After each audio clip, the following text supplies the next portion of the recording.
21절에서 22절까지 내용입니다. 사도행전 19장 21절에서 22절까지 이 두 절입니다.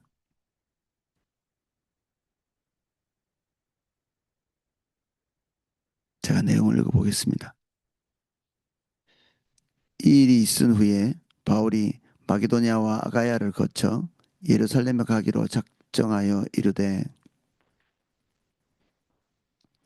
내가 거기에 갔다가 후에 로마도 보아야 하리라 하고 자기를 돕는 사람 중에 디모데와 에라스도 두 사람을 마게도냐로 보내고 자기는 아시아에 얼마 동안 더 있으니라.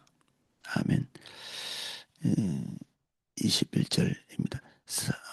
이 일이 있은 후에 바울이 마게도냐와 아가야를 거쳐 예루살렘에 가기로 작정하여 마게도냐와 아가야를 거쳐서 이제 예루살렘에 다시 돌아가면 3차 전도 여행이 끝납니다. 이 에베소에서 굉장히 많은 시간을 보내고 어, 이 어, 다른 그 개척한 교회에서 이제 헌금을 좀 걷어서 그때 당시에 굉장히 어려움에 처해 있던 예루살렘 교회를 돕기 위해서 거기 가고 거기서 머물다가 이제 4차 전도 여행이라고 볼 수도 있는 근데 이제 자기 자의로 가는 것보다는 로마로 가야 되겠다는 계획은 있었지만 죄수의 신분으로 이제 로마에 가게 되는 게 네 번째 전도 여행입니다. 그래서 자기를 돕는 사람 중에 디모데와 에라스도 두 사람을 마게도냐로 보내고 이제 다음 전도 여행을 위해서 이제 준비하는 거죠. 디모데와 에라스도 지금 사도 바울이 하고 있는 이 굉장히 거친 환경이죠. 아무것도 없는 곳에 가서 교회를 개척하고 복음을 전하는 이런 일들을 하는 일 가운데 사도 바울이 뭐 영웅처럼 이렇게 혼자서 꿋꿋하게 뭔가를 해나가는 게 아니라 여기에 보면 에라스도와 디모데, 에라스도는 여기 처음 나오고요. 편지글에 에라스도가 조금 나오는데 디모데는 이제 우리에게 잘 알려져 있는 아들같이 여기는 그런 존재고 에라스도는 그 고위공직자 지금도 이제 유물이 남아 있을 정도로 이 에라스도의 공적들 이런 건 이제 도시의 정비 사업이나 어, 어떤 길을 내는 일이나 이런 일들을 주로 했던 고위공직자죠. 어, 그 이 사람이 사도 바울의 아주 측근으로서 어, 근처에 있었던 것 같습니다. 사도 바울이 선교나 목회를 할 때 도왔던 사람이 이 두 사람뿐 아니고 굉장히 많은 사람들이 이제 있는데 우리가 이제 제일 먼저 살펴봤던 거는 바나바죠. 바나바가 없었으면 사도 바울이 교회 안에 들어오는 것 자체가 불가능했을 겁니다. 그래서 바울을 사도들에게 소개하고 또 1차 전도 여행을 함께 했죠. 바울의 어떤 첫 출발의 근간이 되는 존재, 바울을 발굴했다 이렇게 볼 수도 있겠죠. 바울의 존재를 인식하고 바울이 가지고 있는 어, 하나님 주신 은혜를 이제 제일 먼저 살펴보고 그를 선택해서 안티옥 교회의 교사로 이게 불렀던 게 바로 이 바나바죠. 그리고 바울이 첫 번째 선교를 할 때 그를 돕는 가장 적임자라고 생각했던 것 당연히 하나님의 판단이었겠죠. 이 사람이 바나바였습니다. 나중에 이제 나눠지기는 했지만 일정 부분까지 함께 했죠. 그래서 뭐 싸워서 바나바가 나쁜 사람이다. 아니 그렇지 않습니다. 하나님께서 인도하시는 적정한 분량까지 거기까지 함께한 거죠. 신라라는 사람 있습니다.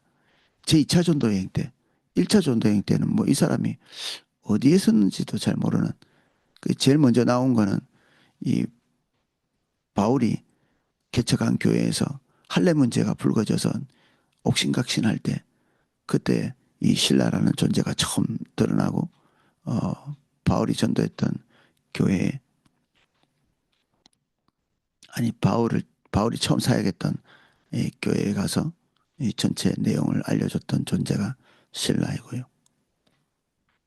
이 신라는 2차 전도 여행 때 빌립보 감옥에 같이 갇혀 있었죠. 매도 같이 맞고 어, 디모데가 있습니다. 아까 말했던 사랑하는 아들 이렇게 불렀던 바울에게 엄청난 큰 위로와 격려가 되었고 바울의 사역을 아주 이렇게 근거리에서 함께했던 존재 디도가 있습니다.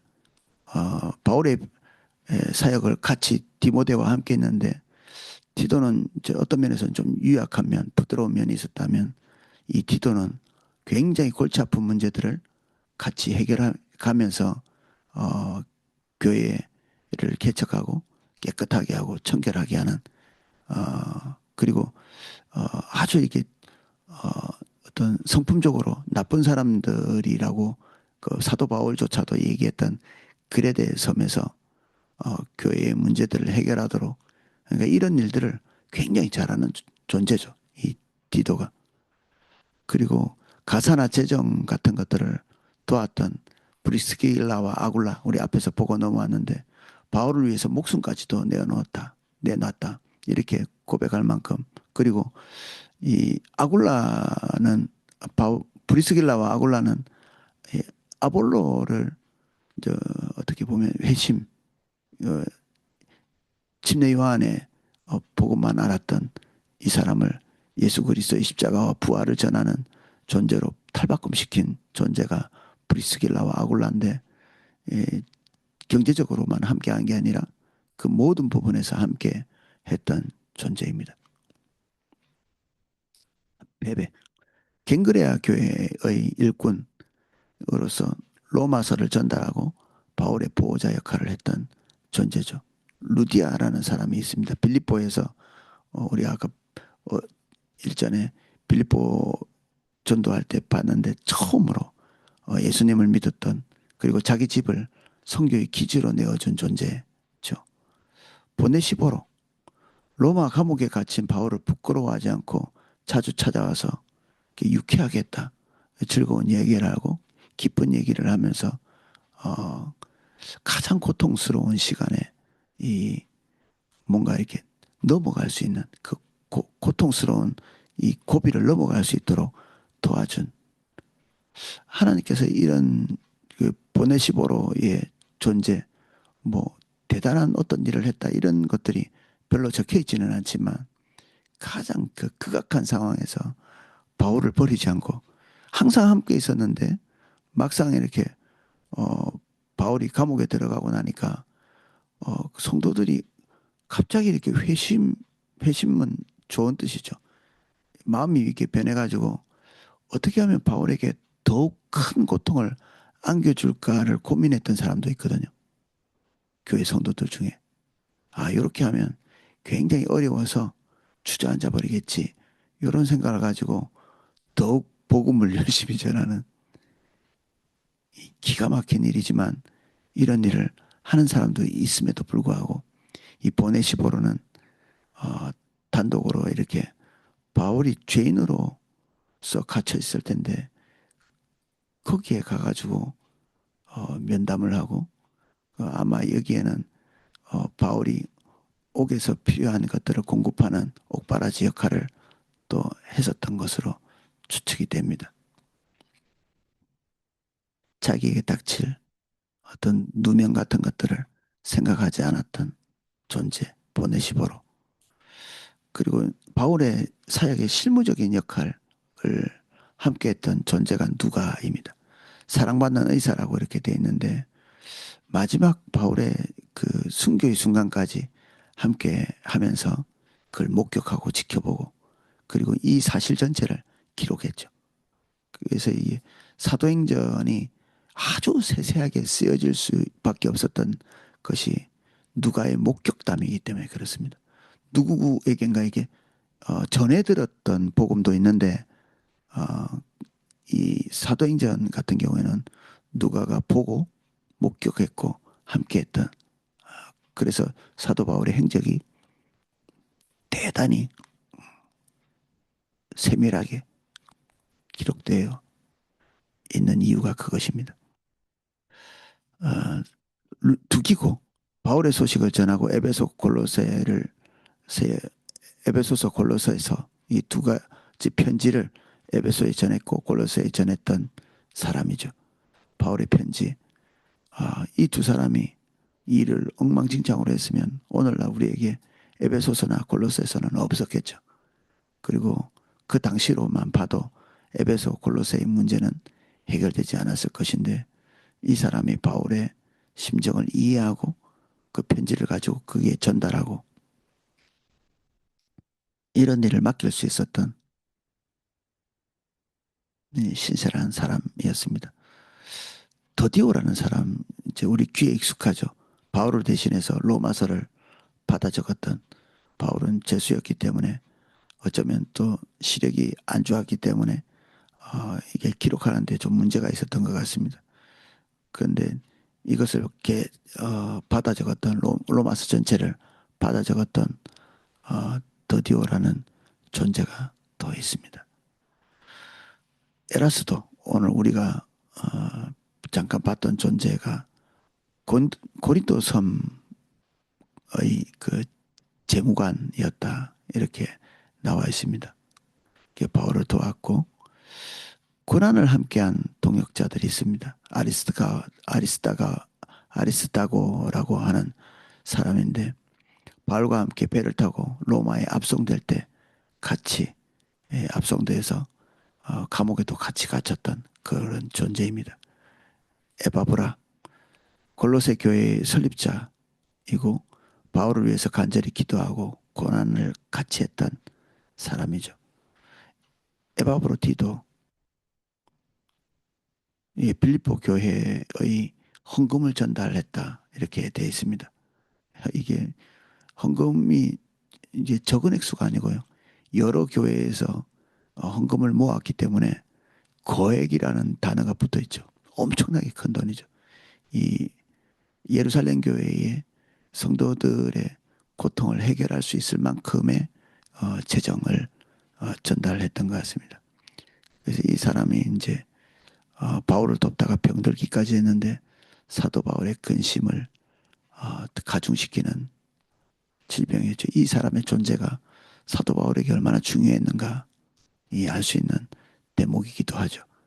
근데 그가 하나님의 은혜로 치유된 내용도 나옵니다. 오네시모, 우리 잘 아는 도망친 노예였는데 감옥에서 만나서 회심했는데 그의 신복이 되죠.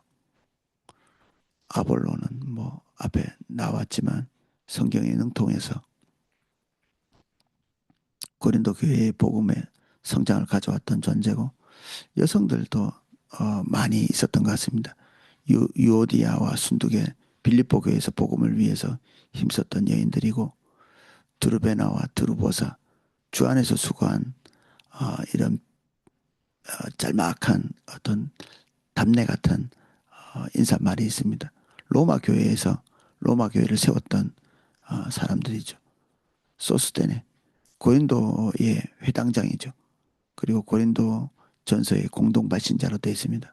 아마 고린도 교회의 문제를 같이 고민하고 어, 상의하고 그리고 어, 편지를 같이 동참해서 썼던 그런 존재이죠. 이러한 많은 사람들 당연히 이 사람들 외에도 많은 사람들이 함께 했겠죠. 그런데 이렇게 살펴보는 굵직굵직한 이런 인물들, 이 인물들이 사도 바울 곁에 있었기 때문에 1차, 2차, 3차, 4차에 걸친 이 전도행이 성과 있게 끝나고 하나님의 복음이 온 세상에 전해지는 중요한 계기를 마련하게 됐죠. 그래서 이 교회는 한 사람에 의해서 세워지지 않고요. 보이지 않는 어마어마하게 많은 사람들을 통해서 교회는 세워져 갑니다. 비록 이 사도 바울이 이 사도행전에 굉장히 중요한 인물로 나오기는 하지만 사도 바울이 사도 바울 되게 만든 것은 이 뒤에 보이지 않는 이 존재의 헌신적인 조력들, 생명을 아끼지 않고 자기 것을 자기 것으로 여기지 않고 헌신했던 존재들, 이러한 존재로 인해서 하나님의 복음이 왕성하게 전달된 거죠. 헌신하는 자들, 보이나 보이지 않으나 이러한 자들로 인해서 하나님 나라는 서가고, 자기를 구하는 자들이 있고 하나님 나라를 먼저 생각하는 자들이 있습니다. 어떻게 하면 자기에게 유익이 될까? 어떻게 하면 하나님 나라가 확장될까? 이 두 가지로 나누어지죠. 어떤 사람은 자기에게 무엇이 유익일까 하고 하나님의 음성을 듣는 사람이 있고, 어떻게 하면 하나님 나라를 세워갈까 하고 하나님의 음성을 듣는 자들이 있습니다. 어제 어떤 한 가정을 만나면서 600만 원의 돈이 누구에겐가로 와야 되는데, 그 상대방이 이제 일면식도 없는 사람이죠. 어머니 집 2층에 사는 사람인데 물이 새서 그 위에서 고쳐줘야 함에도 불구하고 그 이 공사 비용이 600만 원이 드는데, 그것을 이제 지불하지 못해서 그 사람들이 이제 전전긍긍하고 너무 가난하니까, 그래서 이분들도 부유한 자가 아니고 늘 생활이 빠듯하고 큰 돈이 항상 필요한 부분이고, 그리고 지금 다급한 형편에 있는 분들인데, 그분들에게 가서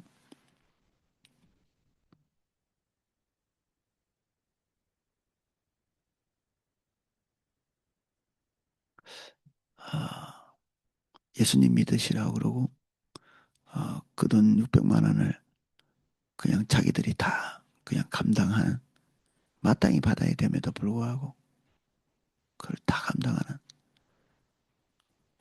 어, 주님을 따른다는 게 뭘까? 요즘 많은 고민을 합니다. 주님을 따른다는 게 뭘까? 600만 원의 돈을 받기 위해서 금식하고 몸부림치고 그걸 받아내면 기뻐하고 이렇게 반응할 수도 있을 텐데, 그 600만 원을 포기하고 한 영혼이 주님께로 돌아온 것을 기뻐하는, 그것도 부한 자가 아니라 가난한 자로서, 극악하게 가난한 것은 아니지만,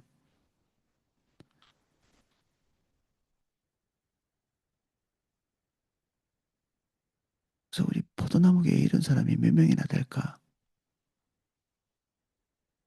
사실 나 자신도 그런 일이 닥치면 먼저 재앙이라고 생각하지 않을까? 이런 손해를 봤을 때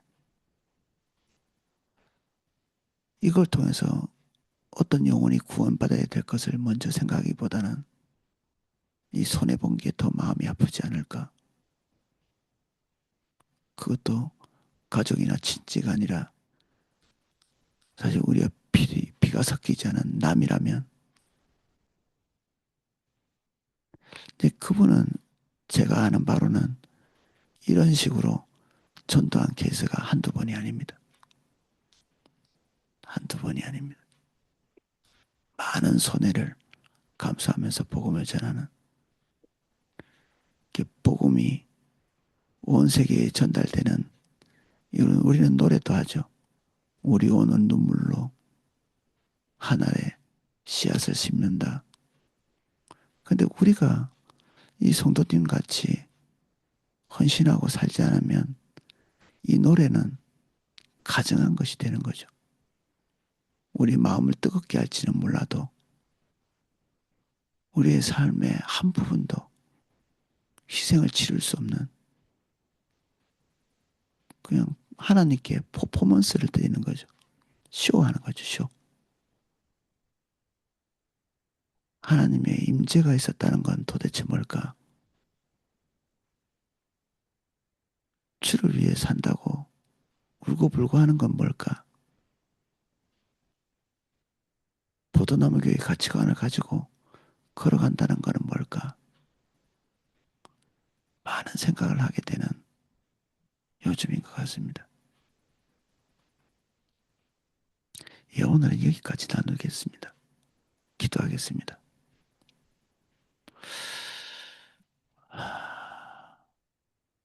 복음은 위대한 사도들 통해서 전달된 것뿐 아니라 보이지 않는 피 흘림과 보이지 않는 헌신, 그것을 통해서 전해졌습니다. 우리는 누구며 우리는 어디로 가고 있는지, 내가 알고 있는 복음은 무엇인지, 우리의 헌신은 무엇인지 거듭 생각합니다. 주님,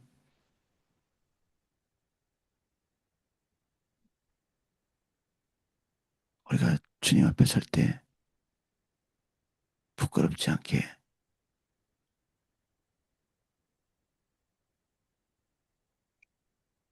우리의 말하는 것과 사는 것이 일치할 수 있게,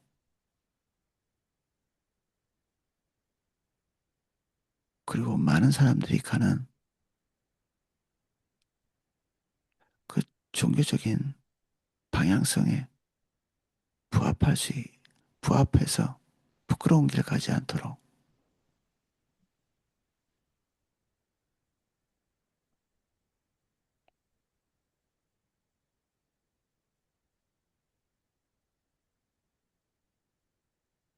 지금 우리가 심히 두렵습니다.